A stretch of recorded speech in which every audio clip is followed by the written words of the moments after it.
नमस्कार दोस्तों, मैं हूं प्रकाश, independent business consultant, team Vivek Bindra, बड़ा बिजनेस.com। यस, तो आज के इस वीडियो में हम बात करने वाले हैं कि ELP कस्टमर्स के साथ होने वाले ऑब्जेक्शंस को आप कैसे हैंडल करने वाले हैं। जी हाँ, तो मैं आज के इस वीडियो में पूरी ऑब्जेक्शन हैंडलिंग के बारे में बात करने वाला हूं। तो वीडियो काफ़ी इंटरेस्टिंग और शानदार रहने वाला है, इसलिए वीडियो को अंत तक जरूर देखिएगा। साथ ही साथ अगर आपने अभी तक मेरे चैनल को सब्सक्राइब नहीं किया है तो प्लीज़ इसे सब्सक्राइब कर लें, क्योंकि ऐसा अमेजिंग कंटेंट सबसे पहले सबसे तेज़ मैं आप लोगों के लिए लगातार लाता रहता हूँ। तो चलिए शुरू करते हैं आज का ये वीडियो। आज हम, जैसा कि मैंने बात किया कि ऑब्जेक्शन हैंडलिंग के बारे में बात करेंगे, ये कैसे एक ELP यानी कि एंटरप्रेन्योर्स लॉन्च पैड इवेंट के लिए अगर कोई कस्टमर है आपका और उसके मन में बहुत सारे ऑब्जेक्शंस होते हैं तो उनके बारे में हम विस्तार से बात करेंगे।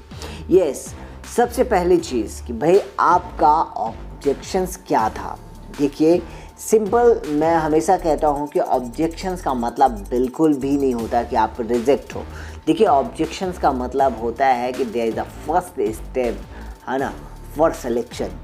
तो यहाँ पे प्रोस्पेक्ट का भी यही होता है कि देखिए वो ऑब्जेक्शंस आपसे पूछता है ताकि वो उसको क्लियरिटी हो सके।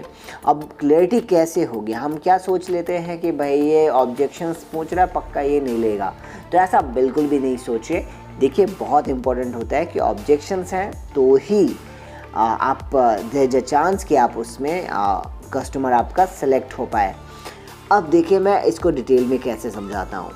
देखिए सबसे पहली चीज़, 3 टाइप के ऑब्जेक्शंस आपको जनरली इस इवेंट के लिए मिलेंगे। पहले तो वो कस्टमर होंगे जो कि काफ़ी इंटरेस्टेड होंगे, है ना। दूसरे वो होंगे जो बिल्कुल भी इंटरेस्टेड नहीं होंगे, नॉट इंटरेस्टेड कस्टमर। और तीसरे वो होते हैं जिनको ट्रस्ट का इशू रहता है। वो समझते तो सब कुछ है, वो आपके इवेंट के बारे में भी समझ गए, उनको पता भी चल गया कि उन्हें क्या मिलने वाला है इससे, वो सब समझ जाते हैं। उसके बाद भी उन्हें लगता है कि आदमी के फ्रॉड तो नहीं है, तो ये ट्रस्ट इशू रहता है। देखिए 3 तरह के आपको लोग मिल जाएंगे। अब सबसे पहले बात कर लेते हैं कि इंटरेस्टेड कस्टमर क्या पूछते हैं। अब देखिए अगर कोई आदमी अगर आपसे इंटरेस्टेड होगा तो आप जान लीजिए कि वो आपसे कौन से सवाल करने वाला है। तो जनरली जो सवाल पूछे जाते हैं वो ये होते हैं कि ये इवेंट कहाँ होने वाला है ना, कौन कौन से स्पीकर आने वाले हैं इस इवेंट में।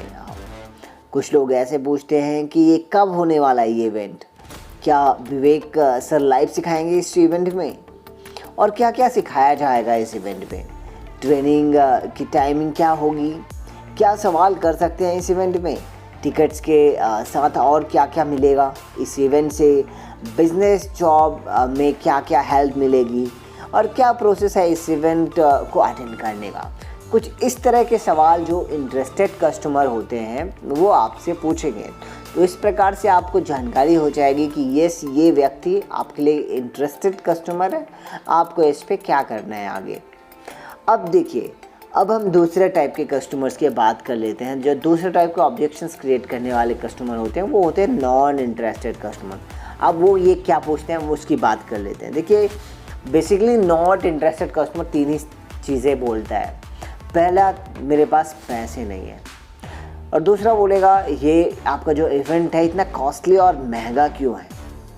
और जब ये दोनों ही ना बोले कोई, तो कोई तीसरा रीज़न लेके कोई आ जाता है जिसको इस इवेंट को अटेंड नहीं करना होता। वो कुछ अदर टाइप का एक्सक्यूज़ आपको सामने प्रेजेंट करता है, रखता है।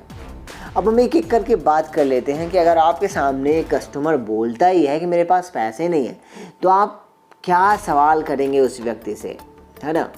सबसे पहली चीज़ देखिए, अगर आपके सामने कस्टमर बोलता है कि मेरे पास पैसे नहीं है, तो आपको कुछ सवाल पूछना है। देखिए आप उनसे पूछिए कि क्या आपको ये समझ आया कि इस इवेंट से आपके प्रोफेशनल और पर्सनल लाइफ में क्या फ़ायदा होगा।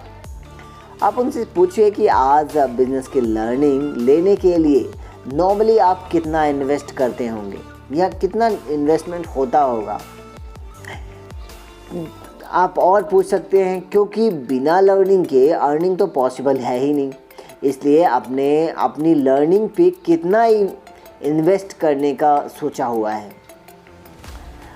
देखिए आपको इन सब चीज़ों के दौरान अपने इवेंट की जो है वैल्यू क्रिएट करनी है, किस प्रकार से अपने इवेंट में आपको उनको क्या बेनिफिट्स होंगे और वो कैसे उनके बिजनेस में इम्पैक्ट डालेगा, इस तरीके से आप उसको बता करके आप उसकी वैल्यू क्रिएट कर सकते हैं, है ना।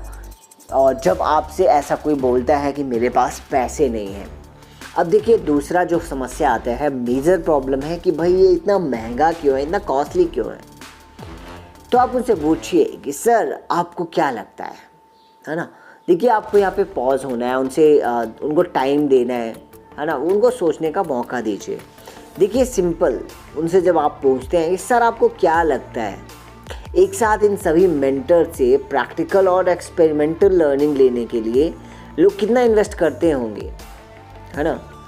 देखिए इतने सारे लोग आज के डेट पे, इतने सारे स्पीकर्स इस इवेंट में आने वाले हैं, है ना। जैसे कि मैंने प्रीवियस वीडियो में ऑलरेडी डिस्कस किया है, कितने सारे स्पीकर्स आ रहे हैं। तो वो आपको जो वैल्यू देंगे, जो लर्निंग देंगे, तो उसके लिए आप कितना इन्वेस्ट कर सकते हो, मतलब कितना आपको लगता है कि इन्वेस्ट करना चाहिए, है ना।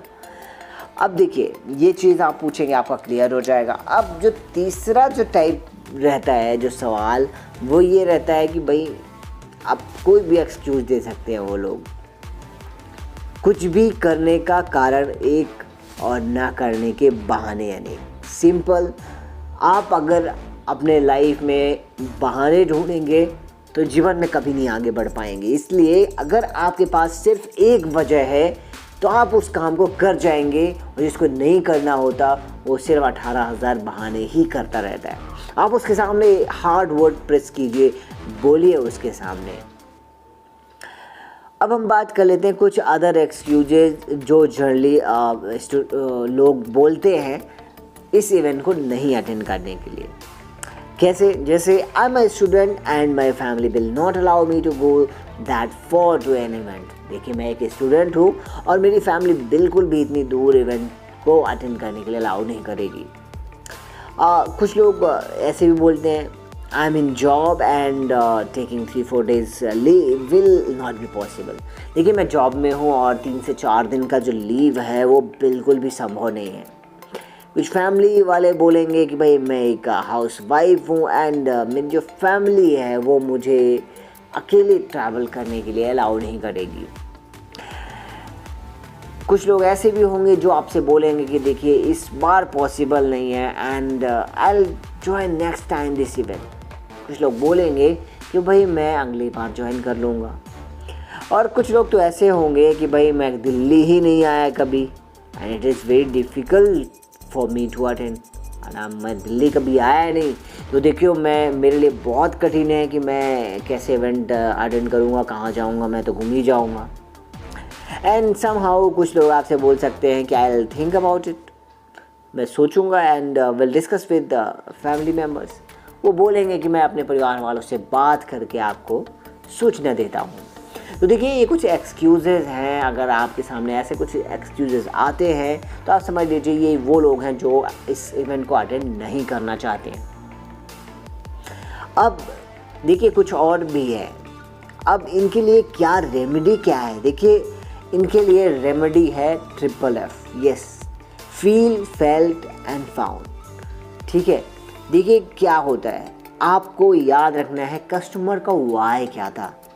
ठीक है, आप उसके वाई को ज़रूर ध्यान रखिए, उसकी वर्डिंग प्रॉब्लम को ज़रूर फील कीजिए कि बंदे को जब इस में आपने इन्वाइट किया था तो क्या प्रॉब्लम उसने अपनी बताई थी। उसके बाद आप वैल्यू पिच कीजिए इसके बेनिफिट्स को बता करके। देखिए वैल्यू तभी क्रिएट होगी जब आप इनके बेनिफिट्स को अच्छे से पिच करेंगे।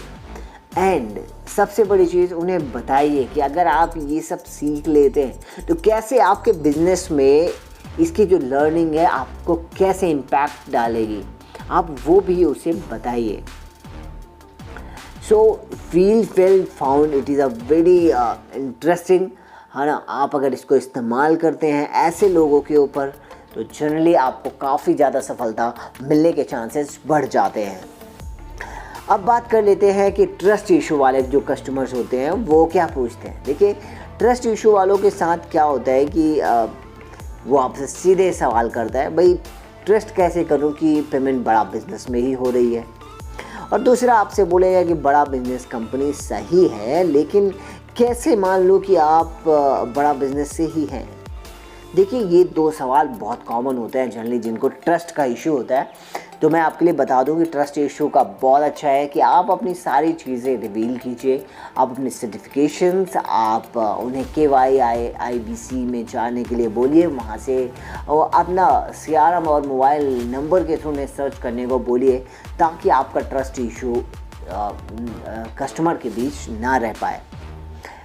देखिए, अब कुछ एज्यूमटिव क्लोजिंग क्वेश्चंस होते हैं, है ना।